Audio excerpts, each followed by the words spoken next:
Assalamualaikum warahmatullahi wabarakatuh. Halo teman-teman.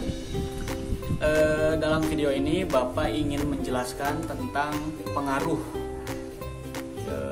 kebudayaan Hindu-Buddha dalam kehidupan masa kini. Bapak ingin mengambil dua contoh saja ya, yang mudah dan dapat ditemui dalam kehidupan sehari-hari.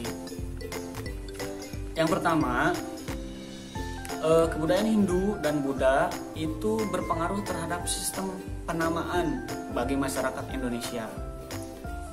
Banyak nama orang Indonesia dari suku apapun itu yang merupakan campuran dari berbagai bahasa.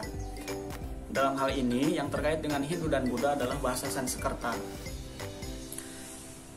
Di kebanyakan negara Muslim, orang Muslim atau orang Islam pasti namanya gitu ya. Kalau tidak berbau Arab, Persia, bisa saja namanya berbau Turki.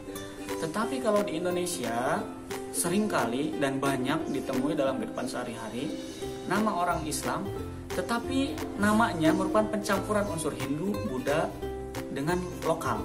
Contoh, Teku Wisnu. Wisnu adalah nama dewa di dalam agama Hindu. Teku itu adalah nama khas dari suku Aceh yang dipakai oleh keturunan bangsawan. Orang Islam tapi namanya menggunakan nama dewa dari agama Hindu. Aneh? Tidak. Karena itu sudah seolah menjadi budaya kita, sudah menjadi budaya kita bahkan ya. Jadi tidak aneh orang Indonesia yang memiliki nama percampuran seperti itu. Atau masih banyak lagi, banyak orang Indonesia menggunakan nama Deva, Dewa, Devi, Dewi. Itu adalah sebutan untuk Tuhan di dalam agama Hindu dan Buddha, gitu ya. Sekarang kasusnya coba kita analogikan, misalkan ada nama Tuhan, si A ini namanya Tuhan. Nah itu akan sangat aneh kan, dan memang ada kasusnya di Indonesia namanya Tuhan, dan itu sangat aneh. Orang Indonesia menganggap itu aneh. Tetapi ketika nama orang Indonesia ada Deva, Dewa, Devi, Dewi, Indra, Surya, Chandra, Agni, itu adalah nama-nama dewa. Tetapi tidak aneh, gitu ya. Itu membuktikan bahwa unsur-unsur Hindu dan Buddha tersebut sudah menjadi bagian dari masyarakat Indonesia. Contoh yang lain adalah dalam hal kebudayaan. Bapak contoh arsitektur masjid. Siapa sih yang nggak tahu tentang masjid Menara Kudus? Coba teman-teman perhatikan gambar atau videonya. Bangunan masjidnya merupakan arsitektur khas Jawa, di mana menggunakan atap limas ya, limas bertingkat dengan pilar-pilar dari kayu. Nah, dipadu-padankan dengan menara masjid yang mengadopsi arsitektur Hindu. Jadi bangunan masjidnya adalah arsitektur Jawa, nah menaranya adalah arsitektur Hindu, seperti arsitektur candi menggunakan bata merah.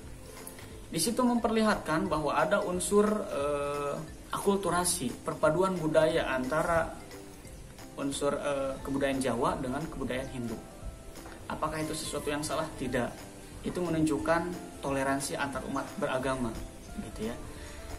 Contoh yang lain dalam hal arsitektur misalnya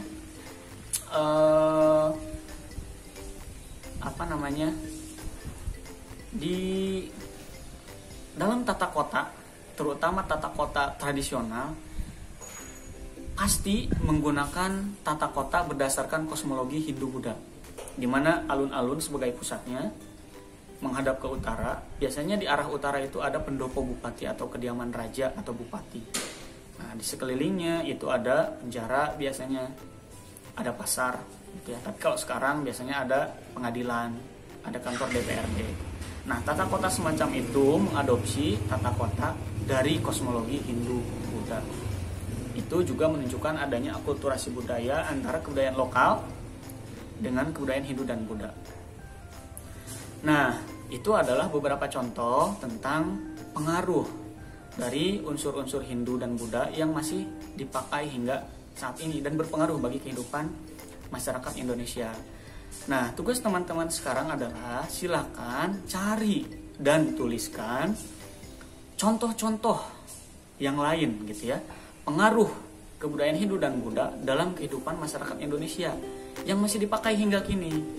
Boleh dalam hal makanan, kesenian, kebudayaan, arsitektur, atau apapun itu. Silakan teman-teman tuliskan dan jelaskan secara singkat, padat, dan jelas.